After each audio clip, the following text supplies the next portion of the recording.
Bismillah walhamdulillah wassalatu wassalamu ala rasulillah wa ala alihi wa ashabihi wa man walah amma ba'd. Kita teruskan pembahasan kita dari kitab Sittud Durar. Sudah sampai asal yang terakhir, pondasi yang terakhir dari 6 pondasi, ya. Al-aslu as-sadis, pondasi yang ke-6, at-tasfiyah wa tarbiyah. Ya. At-tasfiyah wa tarbiyah. Tasfiyah diambil dari kata safa, ya.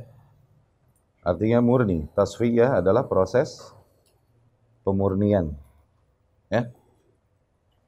Adapun tarbiyah diambil dari kata rabba yurabbi, ya. Itu diambil dimaksudkan dengannya adalah pendidikan, education, ya. Adapun yang dimaksud di dalam istilah Ahlus Sunnah at-tasfiyah dan tarbiyah adalah kesimpulan dari manhaj atau kurikulum dakwah setiap nabi dan rasul alaihi wassalatu wassalam dan para a'immah, ya, dari zaman ke zaman. Fungsinya di tasfiyah global manhaj dakwah mereka pada tasfiyah dan tarbiyah. Tasfiyah maknanya memurnikan.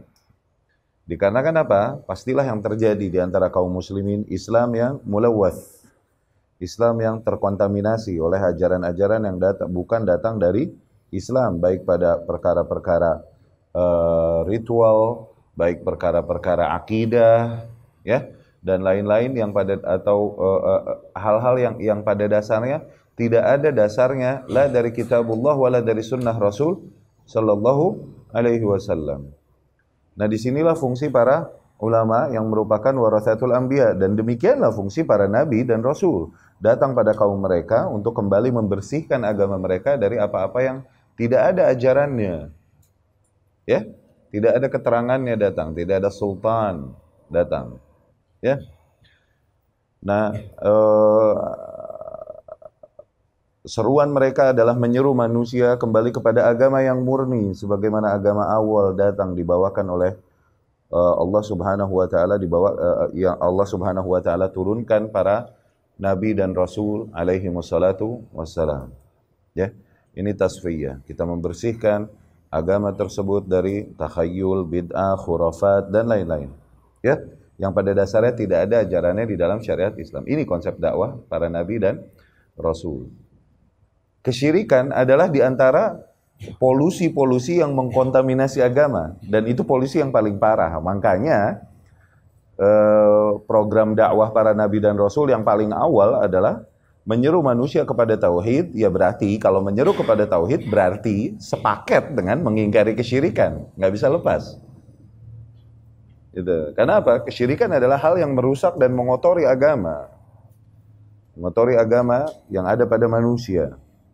Ya, dan kemudian menyeru kepada apa yang memang diajarkan Nabi dan Rasul yang murni, ya, membersihkan bid'ah-bid'ah yang dibuat-buat oleh manusia. Itu tasfiyah, fungsinya itu tasfiyah. Demikian para Nabi dan Rasul. Setiap Nabi datang, banyak Nabi datang setelah syariat para Rasul, sebagaimana kita jelaskan. Rasul, kemudian banyak nabi berzaman-zaman, kemudian datang rasul lagi menyempurnakan syariat yang sebelumnya, begitu kan? Kemudian banyak nabi datang. Nah, nabi tidaklah datang dengan membawa syariat baru, tapi menyeru manusia kembali kepada kemurnian syariat rasul yang diutus sebelumnya ini. Oke? Dikarenakan apa? Agama yang ada pada manusia udah terkontaminasi, udah rusak. Banyak inovasi-inovasi yang mereka bikin-bikin. Nah, bid'ah ini. Akhirnya mereka menyeru kembali kepada kemurnian agama. Itu tasfiyah. Nah, demikian juga dakwah Ahlus Sunnah. Nah, tarbiyah adalah sepaket dengan tasfiyah. Ketika manusia, sebagaimana kita katakan, mabtada'a qaumun bid'atan illa wa rufi'a anha sunnah. Tidaklah sebuah kaum menghidupkan, melestarikan sebuah bid'ah kecuali pasti hilang darinya satu hal yang memang beneran ajaran Rasul, yang memang sunnah dari Rasul sallallahu alaihi wasallam.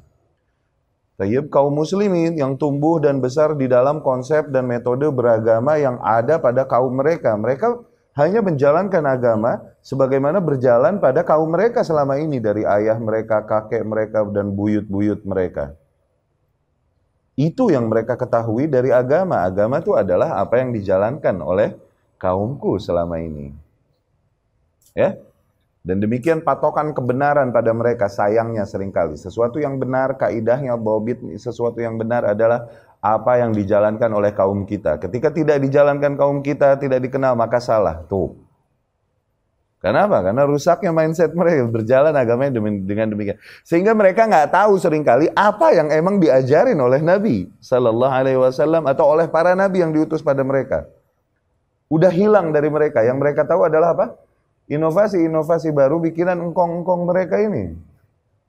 Bikinan aba'uhum wa ajdaduhum, ayah-ayah dan kakek-kakek mereka, yang mereka tahu ini gitu loh. Ritual adalah ini, beragama adalah memperingati peringatan-peringatan tersebut. Beragama adalah mampir di kuburan-kuburan tersebut. Itu bentuk beragama yang baik. Yang mereka tahu itu. Mereka nggak tahu yang asli, yang murni datang dari Rasul gimana. Kenapa? Hilang dari mereka. Dikarenakan mereka menghidup kakek neneknya, menghidupkan yang bid'ah. Otomatis yang sunnah hilang. Makinlah mereka nggak tahu. Di situ tarbiyah. Kita ajarin. Nih yang diajarin Rasul begini. Itu tarbiyah. Ya? Mengajarkan kepada mereka perkara-perkara yang mereka tidak ketahui dari agama ini. Perkara tauhid dan syirik, perkara sunnah dan bid'ah, halal dan haram, dan lain-lain. Itu fungsinya tarbiyah. Mendidik umat dan mengajarkan kepada mereka apa yang memang dibawakan oleh Rasul Sallallahu Alaihi Wasallam. Tasfiyah, membersihkan apa-apa yang tidak diajarkan oleh Rasul Sallallahu Alaihi Wasallam. Ini tasfiyah tarbiyah. Kurikulum dakwah setiap Nabi dan Rasul menghadapi kaumnya begitu. Demikian pula kurikulum dakwah para pewaris Nabi dan Rasul. Demikian juga konsep yang dijalankan Ahlus Sunnah. Ya.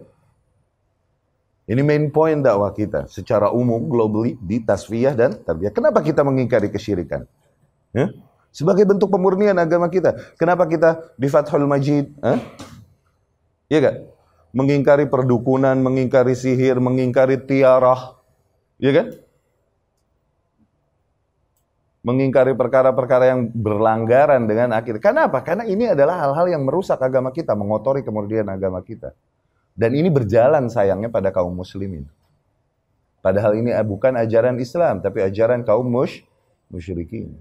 Kenapa di dalam sunnah kita mengingkari maulidan? Kenapa kita mengingkari, yasinan malam Jumat, kita mengingkari transfer Al-Fatihah, kita mengingkari kita. Itu bentuk apa? Bentuk tasfiyah. Kita mau memurnikan agama as the prophet came with it. Sebagaimana Rasul datang dengannya. Biar kembali pure. Jadi tasfiyah ini purification, pemurnian. Tarbiyah, education, pendidikan. Ya, tayyib. Kita baca Al-Aslus Sadis, pondasi yang keenam, At-Tasfiyah wa Tarbiyah. Idza tabayyana anna rif'atal ummah marhunah bil ilmi wal amal. Apabila telah jelas bagi kita, yakni dari usul-usul sebelumnya, bahwasanya kemuliaan umat ini bergantung pada ilmu dan amal, wa annal ummata qad ikhtalafat fihima ikhtilafan katsiran, dan bahwasanya umat ini telah terjadi perselisihan baik di dalam ilmu atau di dalam amal. Ya, dengan jumlah ikhtilaf yang sangat besar. Wa annahu qad 'allaq bil Islam ma laysa minhu. Apabila telah jelas kita fahami bahwasanya telah masuk ke dalam ajaran Islam hal-hal yang bukan dari Islam pada dasarnya, wa annahu la sabila ila takhallus min adh-dhullil madrub alaina min qurunin illa birruju' ila ad-din as-sahih, dan telah jelas bagi kita bahwasanya tidak ada cara lain bagi kita untuk menyelamatkan diri dari keterhinaan yang Allah timpakan atas kita sejak beberapa abad yang lalu, kecuali hanya dengan cara kembali kepada agama yang sahih, agama yang murni.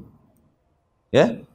Kama rawa Ibnu Umar 'anin Nabi sallallahu alaihi wasallam, sebagaimana diriwayatkan Abdullah bin Umar dari Nabi sallallahu alaihi wasallam bahwasanya Nabi bersabda, "Idza tabaya'tum bil 'inah." Apabila kalian mulai berjual beli dengan 'inah.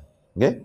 Ini dalam konsep jual beli yang diharamkan di dalam Islam. Satu sistem jual beli yang diharamkan di dalam Islam ada bai'ul 'inah, ya. Wa akhadhtum adznabal baqar, ketika kalian mulai mengikuti ekor-ekor kerbau. Yani begitu mencintai hewan-hewan ternak, artinya begitu, ya. Wa raditum bizara', begitu kalian meridai zara', yani ladang-ladang, begitu kalian mencintai ladang. Wa taraktumul jihad, dan mulai kalian meninggalkan jihad. Nah, yani nikmat-nikmat duniawi yang tadi ada. Okay? Membuat kalian meninggalkan perjuangan demi agama kalian, ya. Sallallahu alaikum, ketika dalam kondisi demikian niscaya Allah akan timpakan atas kalian dhulla, keterhinaan. La yanzi'uhu ankum, yang takkan Allah kembali angkat kehinaan itu atas kalian hatta tarji'u ila dinikum, sehingga kalian kembali kepada agama kalian. Yani mereka yang menyibukkan dirinya dengan bercocok tanam, berladang, dan kemudian dengan berternak dan lain-lain, dengan kesibukan-kesibukan duniawi. Ini hanya wakil, di antara wakil-wakil kesibukan-kesibukan duniawi, gitu kan. Mereka, apakah mereka tidak beragama? Iya, mereka masih beragama, tapi dikarenakan cintanya kepada dunia mereka meninggalkan banyak nilai agama. Ya, mereka banyak meninggalkan perjuangan demi agama mereka. Akhirnya dari situ Allah Maha Adil, tidaklah turun sebuah musibah kecuali dikarenakan dosa yang terjadi, tidaklah diangkat kecuali dengan taubat, iya kan? Ma nazalat musibatun qattu illa bidzambin wa ma rufi'at illa bitaubah, tidaklah musibah turun kecuali pasti karena error yang terjadi, dan tidaklah diangkat musibah tersebut kecuali dengan taubah. Emang demikian. Ya? Allah tak akan angkat kehinaan kalian dari kalian sehingga kalian kembali kepada agama kalian. Ya, itu hadis yang diriwayatkan oleh Imam Abu Dawud rahimahullah dan lain-lain. Wajibal musara'ah ila tahqiq ma yurfa 'anna adz-dzul. Tuh. Apabila kita telah menyadari ini semua, ya, nilai-nilai ini semua, maka wajib bagi kita hukumnya untuk bersegera, ya, melakukan sesuatu yang dengan itu terangkat dan terhilangkan kehinaan atas kita. Wa huwa ar-ruju' ila safa'il wahyain, yaitu dengan cara kembali kepada kemurnian, safa, kemurnian, tasfiyah. Kembali kepada kemurnian dua wahyu, yakni wahyu Alkitab was sunnah. Ya. yakni kembali kepada kemurnian agama sebagaimana datang keterangannya dibawakan kitabullah dan sunnah Rasul. Ala fahmis salafis salih, yang sesuai dengan pemahaman salafus salih alladzina hum ahlul qurun ats-tsalatsa al-ula.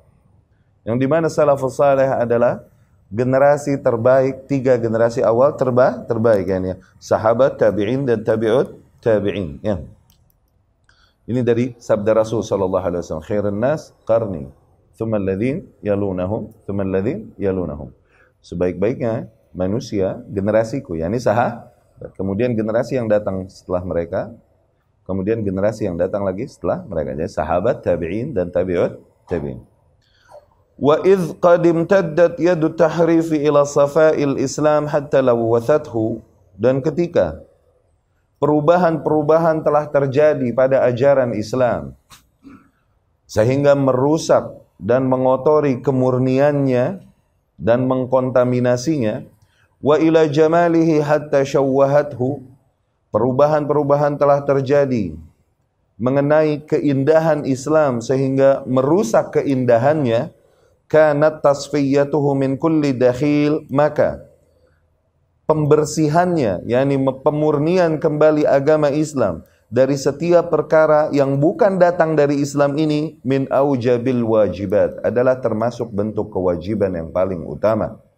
Madam al-haqqul ladzi ba'atha Allahu bihi nabiyyah Muhammad sallallahu alaihi wasallam, selama yang hak adalah apa yang dibawakan Allah melalui Nabi Muhammad sallallahu alaihi wasallam, madmun al-baqa ila yaum tubaddalul ardu was samawat, itu akan senantiasa dijamin, bertahan, akan senantiasa ada agama yang hak tersebut, okay?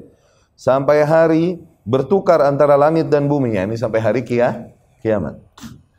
Bidhamanillahil qail, jaminan tersebut Allah sendiri yang menegaskannya, Inna nahnu nazzalna dzikra wa inna lahu lahafizun.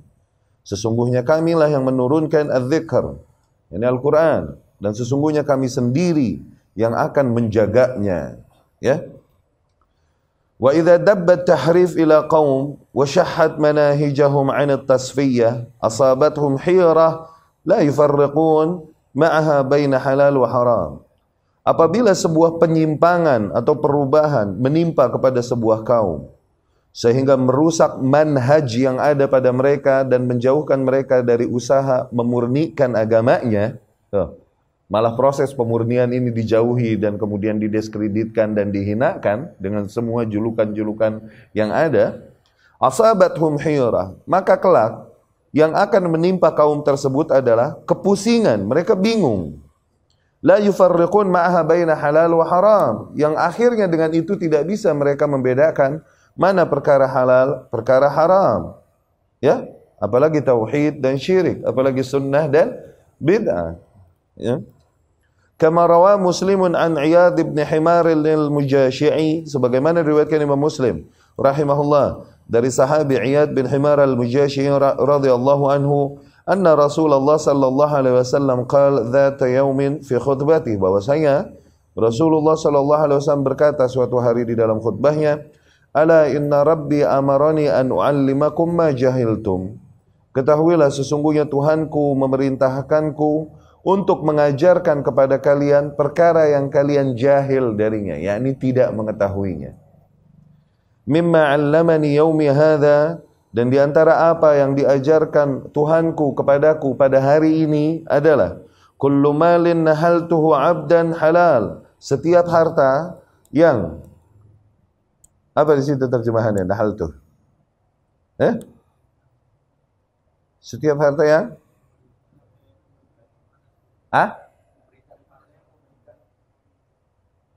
yang kuberikan, nahaltuhu abdan, setiap harta yang aku berikan kepada seorang hamba, yakni aku persilahkan bagi seorang hambaku, bagi hambaku adalah halal. Wa inni khalaqtu ibadi hunafa kullahum, dan di antara apa yang Allah ajarkan kepada Rasulullah sallallahu alaihi wasallam, bahwasanya aku telah menciptakan hamba-hambaku semuanya berada dalam keadaan hanif. Tuh, semua manusia Allah ciptakan dalam keadaan hanif. Hanif ini berada di atas jalan yang lurus, terjauhkan dari kesyirikan.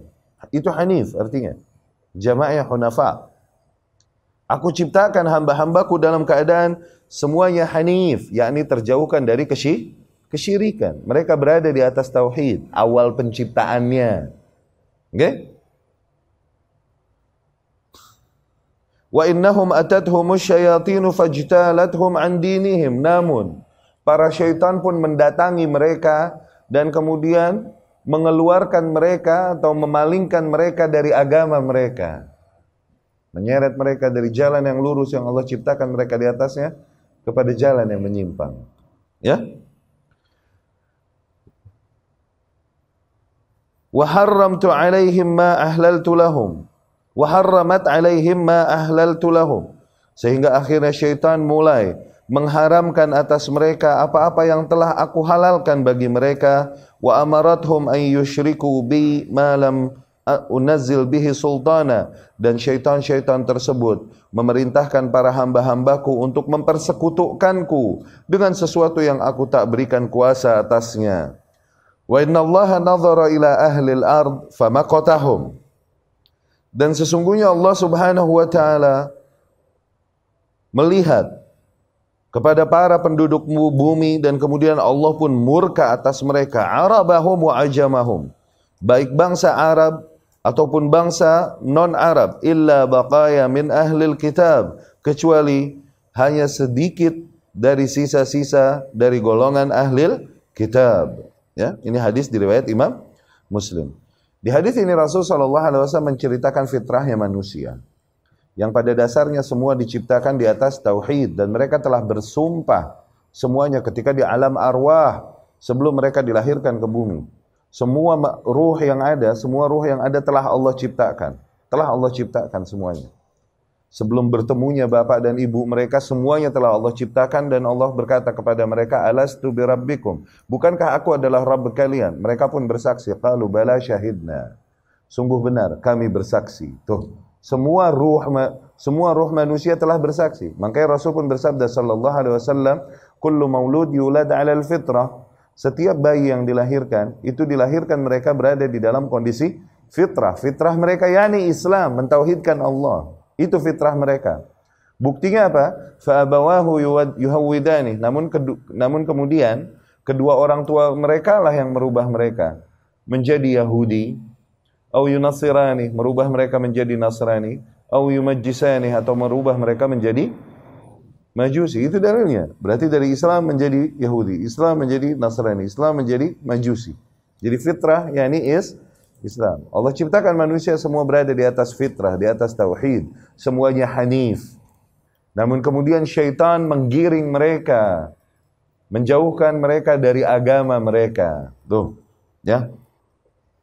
Walamma kanatil jahiliyah ala hadzal wasf, dan ketika golongan jahiliyah sifatnya adalah demikian, alladzi fil hadits, sebagaimana disebutkan di dalam hadis, ba'atsallahu nabiyahu Muhammadan sallallahu alaihi wasallam. Dari situlah Allah mengutus nabinya Muhammad sallallahu alaihi wasallam, mukhlishan laha dinaha minasyawaib, dengan tujuan agar kembali memurnikan agama para makhluk, para hamba-hamba Allah, memurnikan agama para hamba-hamba Allah minasyawaib, dari polusi-polusi yang ada itu, kembali memurnikan agama mereka. Ya, mukhlisan yani musaffin, untuk memurnikan, mengikhlaskan, memurnikan, ya. Wa murabbiyan laha, dengan tujuan untuk mentarbiyah mereka. Allah utus Muhammad sallallahu alaihi wasallam dengan tujuan untuk memurnikan kembali agama yang ada pada mereka dari apa-apa yang tidak ada ajarannya dari Allah Subhanahu wa taala, melainkan dari syaitan yang memalingkan mereka dari agamanya. Mulai menghalalkan atas mereka apa yang haram, mulai memerintahkan mereka syirik, atau mulai mengharamkan atas mereka apa yang halal, mengajarkan mereka kesyirikan dan lain-lain. Diutuslah dari situ Nabi Muhammad dengan tujuan untuk kembali memurnikan agama manusia, agama para hamba Allah, dari apa? Dari polusi-polusi yang mengotorinya tersebut. Wa murabbiyan laha, dan dengan tujuan untuk mendidik umat alal Islam, di atas agama Islam, alladzi irtadahu laha rabbuha, sebagaimana yang diridhai, konsep berislam yang murni sebagaimana yang memang diridhai oleh Allah Subhanahu wa ta'ala, wa ala qa'idah at-tasfiyah wa tarbiyah. Nah, itu di atas kaidah tasfiyah dan tarbiyah sebagaimana kita jelaskan tadi. Wa in syi'ta qul, dan apabila kau mau maka katakan. Istilah lain dari tasfiyah tarbiyah, at-takhliyah wa tahliyah. Ya, maknanya sama, dia juga tasfiyah dan tarbiyah. Fa fi tauhid la yatarabba al-mar'u alaihi saliman hatta yatakhallas min rawasib syirk. Tuh, di dalam perkara tauhid tidaklah seseorang terdidik dengan baik, dengan murni di atas tauhid, sehingga ia menyelamatkan atau terselamatkan dari semua noda-noda kesyirikan. Walidzalika qala Allah Ta'ala, dari situ Allah berfirman, faman yakfur bit-taghut wa yu'min billah, barang siapa yang ia telah kufur kepada taghut dan kemudian beriman kepada Allah, faqad istamsaka bil urwatil wuthqa, maka ia telah berpegang teguh kepada tali yang kuat, ya, lam fisama laha, yang tali tersebut tak akan terputuskan, ya. Wa fit tasyri', dan demikian di dalam bentuk syariat, hukum, undang-undang, ya. La yatarabbal mar'u alaihi saliman hatta yatakhallas minal bidah, tidaklah seseorang terdidik di atas syariat yang benar, yang baik, sehingga ia menyelamatkan dirinya, membersihkan dirinya dari perkara-perkara bid'ah. Walidzalika kana Nabi sallallahu alaihi wasallam, dari situlah Nabi sallallahu alaihi wasallam fi kulli khutbati jum'atin, pada setiap khutbah Jumatnya, ya'mur, selalu Nabi menekankan perintah biluzumid dinis sahih, untuk bertahan di atas agama yang murni, yang sahih, al-mutamathil fil kitabi was sunnah, agama yang sebagaimana diterangkan di dalam kitabullah dan sunnah Rasul, wa yuhadzir mimma yaghushuhu wa yuqaddir safa'ah. Dan terus Nabi senantiasa memperingatkan di dalam setiap khutbah Jumatnya dari perkara-perkara yang merusak agama dan mengotori kemurniannya, wa huwa al-bid'ah, yaitu perkara-perkara bid'ah. Sebagaimana keterangan itu diriwayatkan Imam Muslim rahimahullah dari Jabir, yakni Ibnu Abdullah radhiyallahu anhu. Ia berkata, kana Rasulullah sallallahu alaihi wasallam idza khatabah marrat 'ainah. Sesungguhnya Rasul sallallahu alaihi wasallam apabila ia berkhutbah maka memerah kedua matanya, wa ala sautuh, dan kemudian meninggi suaranya. Rasul sunnahnya, kebiasaannya, ketika berkhutbah memerah kedua matanya dan kemudian memekik tinggi suaranya. Washtadda ghadabuh, tampak begitu jelas, begitu kuat kemarahannya. Ka'annahu munziru jaishin, seolah-olah ia adalah seorang jenderal yang sedang memperingatkan pasukannya. Sabbahakum wa masakum, memberi peringatan keras kepada pasukannya untuk waspada dari serangan musuh yang any second, setiap saat, setiap detik bisa datang menyerang kalian, baik di subuh atau sore hari. Sabbahakum wa masakum, itu artinya. Ya, yakni dalam keadaan genting luar biasa, kan kenceng gitu ya. Ya kan? Demikian kebiasaan Rasulullah sallallahu alaihi wasallam di dalam khutbahnya, memperingatkan dari bid'ah. Fa inna kulla muhdatsatin bid'ah wa kulla bid'ah dhalalah wa kulla dhalalah finnar. Itu fungsinya. Ya? Dikarenakan demikianlah emang inti program dakwah para nabi dan rasul, untuk mengembalikan manusia kepada agama yang murni, yang agama tersebut rusak oleh bid'ah-bid'ah yang dibuat manusia. Ya. Wa yaqul, dan juga Rasul berkata, bu'ithtu ana wasa'ah kahatain. Aku diutus di antara masa aku diutus dengan kiamat itu kahatain, seperti dua hal ini. Yaqrin bain isbi'aihi was-sababah, ya. Rasul wal wusta, as-sababah wal wusta. Rasul merendengkan antara jari tengah dengan telunjuknya. Aku diutus antara aku dengan kiamat seperti ini. Wa yaqul, dan Rasul bersabda, amma ba'du fa inna khairal hadithi kitabullah. Sesungguhnya sebaik-baiknya ucapan adalah kitabullah, wa khairal hadi hadi Muhammad, dan sebaik-baiknya petunjuk adalah petunjuk Muhammad sallallahu alaihi wasallam. Wa syarral umuri muhdatsatuha wa kullu bid'atin dhalalah, dan seburuk-buruknya perkara adalah perkara-perkara yang muhdats, yang baru, ya, di dalam agama, ya. Wa kullu bid'ah dhalalah, dan setiap perkara yang bid'ah demikian adalah sebuah kesesatan. Wa tikraruhu li hadhil jumlah, tampak jelas dari di mana Nabi seringkali mengulang-ulang ungkapan ini di dalam khutbahnya. Setiap kali membuka khutbahnya, dalil, itu adalah bentuk dalil, ta'siliha wa syaddil inayah ilaiha.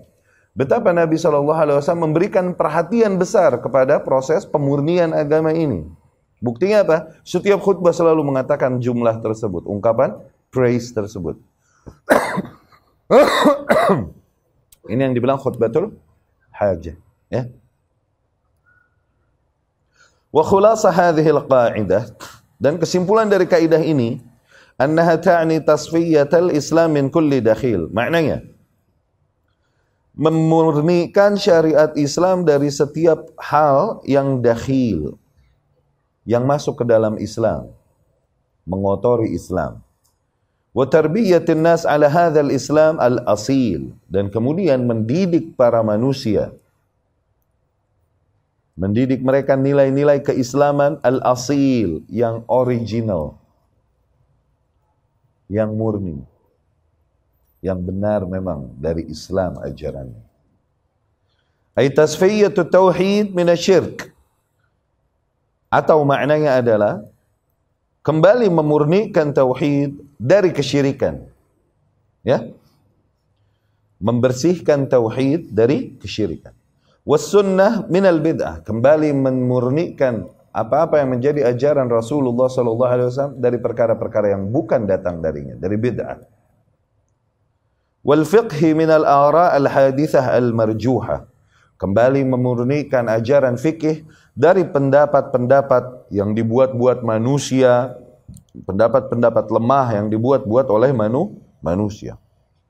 Wal akhlaq was suluk al umam al halikah al maqbuhah, dan kembali memurnikan ya akhlak, perilaku para umat yang telah rusak, ya, manner yang telah rusak dan telah kotor tersebut, wal ahadits an-nabawiyah, dan juga membersihkan hadis-hadis Nabi as-sahihah yang sahih, minal ahaditsil makdzubah al-mafduhah, dari hadis-hadis yang didustakan atas nama Nabi sallallahu alaihi wasallam. Tatbiq, penerapan. Ijtama'a Syekh Muhammad Nasiruddin Al-Albani rahimahumullah bi ahad qadat al-ahzab al-islamiyah. Suatu hari Syekh Al-Albani rahimahullah berkumpul dengan salah seorang tokoh parpol Islam pada saat itu. Ini waktu itu FIS, ya, Aljazair. Ini penerapan, yakni Syekh Aljazair hafizahullah mau memberikan kita sebuah kasus di dalam sejarah sebagai bentuk penerapan kaidah ini, kaidah yang diyakini ahlus sunnah sebagaimana Syekh Al-Albani rahimahullah menampakkannya. Oke? Di dalam penerapannya, ya. Suatu hari Syekh Nasiruddin Al-Albani rahimahullah bertemu dengan salah seorang pemimpin parpol Islam pada masanya. Wa kana Syekh ala dirayah daqiqah bihawadithihim. Dan pada saat itu Syekh Al-Albani rahimahullah tahu benar-benar tentang kejadian-kejadian dan kemudian perkembangan-perkembangan di gerakan parpol Islam ini. Syekh sangat mengetahui, mengikuti perkembangan mereka. Wa balaghahu anna muayyidihim yu'addun bil malayin. Dan bahkan Syekh mendapat kabar bahwasanya pendukung para tokoh-tokoh ormas Islam ini, jutaan manusia, orang-orang yang mendukung mereka. Iya gak? Kebayang ya? Kebayang nih? Ya? Fakan min masalah, akhirnya di antara perkara yang ditanyakan Syekh Al-Albani rahimahullah kepada nih orang tokoh parpol Islam ini, yang ditanyakan diantaranya adalah ma uthbituhu huna ikhtisaran, adalah poin yang sama seperti yang aku sedang tegaskan di dalam tulisanku ini secara singkat. Okay? Ada satu poin pembicaraan mereka yang diceritakan di sini oleh Syekh Al-Jazairi hafizahullah. Okay? Ini poin yang bagus. Qala lahu Syekh Al-Albani rahimahullah berkata kepada nih caleg nih. Okay? Caleg pada saat itu doi caleg, bahkan capres. Ya? Aqulul ladzina ma'ak ya'rifun anna Allah mustawin ala arsyih. Apakah setiap muslim yang mengikutimu, mendukungmu, memilihmu, semua mereka mengetahui bahwasanya Allah beristiwa di atas arsy-Nya? Wa ba'da akhdhihi wa raddihi, setelahnya nih bantah-bantah gitu, ngeles-ngeles dia. Wa taharrab wasad, mencoba kabur-kaburan dia dari jawaban. Oke? Qala al-mas'ul narju dzalik. Ujung-ujungnya dia berkata nih caleg nih capres nih berkata, narju dzalik. Ya, kami harapkan semoga mereka tahu. Jawaban-jawaban bersayap ala politikus. Nah, ungkapan-ungkapan bersayap ala tikus main poli. Ya, kita harap sih para kaum muslimin yang mendukung kita faham bahwa Allah beristiwa di atas arsy. Apa tuh? Poin apa tuh? Beristiwa di atas arsy, poin apa? Akidah apa fikih? Akidah yang paling mendasar apa? Di antara bentuk poin akidah yang paling mendasar? Tauhid. Nah, istiwa atas arsy, oke? Itu tauhid gak? Tauhid apa? Asma was sifat. Ya? Akhirnya Syekh Al-Albani menjawab, da'ka minal jawab siyasi. Jangan berikan aku jawaban politis seperti yang kau katakan. Itu jawaban politis, nggak mau bilang iya apa enggak. Oke? Ente ini pendukung ente ini yang pada milih ente ini, tahu nggak Allah beristiwa di atas arsy? Da'ka minal jawab siyasi, nggak usah kasih anda jawaban politikus. Iya apa kagak? Terus ditekan sama Syekh Al-Albani, fa'ajabahu bin nafi. Akhirnya dia menjawab, kagak. Ya, faqala Syekh, akhirnya Syekh Al-Albani pun berkata, yakfini minka hadha. Udah cukup ini keterangan untuk. Udah. Ya. Zeh, ajib. Nah, ini penjelasan. Kenapa Syekh nanya begitu? Kenapa poin itu yang ditanyakan? Kenapa hal demikian yang ditanyakan Syekh rahimahullah? Ini penjelasan. Hadha su'al tufriduhu qa'idah tasfiyah wa tarbiyah. Pertanyaan Syekh Al-Albani tersebut itu benar-benar merupakan bentuk penegasan konsep tasfiyah dan tarbiyah. Allati hiya adaq mizan tu'raf bihi ad-da'awat al-jihadiyah al-yawm. Yang pertanyaan tersebut merupakan barometer yang paling precision. Apa precision? Yang paling tepat. Barometer yang paling tepat untuk menimbang ormas ini benar nggak di atas akidah yang beres. Oke? Dakwah-dakwah seruan Islam, gerakan Islam, hukum Islam, atau membela Islam, perjuangan Islam. Untuk kita ngelihat, ini kelompok-kelompok yang berkata, benar nggak mereka di atas agama yang benar? Barometer yang paling pas buat ngukur apakah mereka di atas kaidah yang benar. Tanya, Allah di mana? Tanya Allah di mana? Ya? Lianna man ajiza an tasfiyah aqaid muayyidihi wa muhibbihi tarbiyatuhum 'ala al-aqidah as-salimah yakunu a'jaz an tasfiyah thamaratiha fi akhlaqihim wa sa'ir a'malihim. Dikarenakan seseorang yang ia lemah atau tidak mampu untuk membersihkan akidah-akidah para pengikutnya dan para loversnya. Muhibbihim, yakni lovers. Iya kan? Orang yang gak bisa mendidik para pengikutnya dan para loversnya di atas akidah yang murni, maka ia akan lebih lemah dan lebih tidak bisa untuk mengarahkan samaratiha fi akhlaqihim, efek dari akidah tersebut pada akhlak mereka. Dia nggak bisa mengarahkan nanti akhlak dan kelakuan mereka lebih jauh kalau misalnya dia tidak bisa mendidik mereka di atas akidah yang murni, yang benar. Apalah lagi nanti penerapan keislaman mereka di dalam kehidupan, lebih nggak bisa lagi mereka kendalikan nanti, jauh. Wa fihim mubghiduhu wa muharibuhu. Sementara di antara mereka terdapat para haters, wa muharibu, dan orang-orang yang menentangnya. Fa kaifa bitarbiyatihim ba'da dzalik? Dia akan tersibukkan dengan orang-orang yang menentangnya dan membencinya. Maka mana sempat dia ngedidik akidah para pengikutnya, dia tersibukkan ngadepin musuh-musuh politik. Mana sempat dia bersihin akidah para pengikutnya. Allah Subhanahu wa taala berfirman, "Innallaha la yughayyiru ma biqaumin hatta yughayyiru ma bi anfusihim." Sesungguhnya Allah tidaklah merubah kondisi sebuah kaum sehingga mereka sendiri yang merubah kondisi mereka, awas, masing-masing.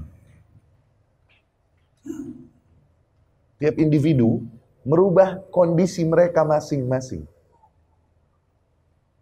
Okay? Bukan, tidaklah Allah merubah sebuah kaum sehingga mereka merubah pemerintahan mereka. La.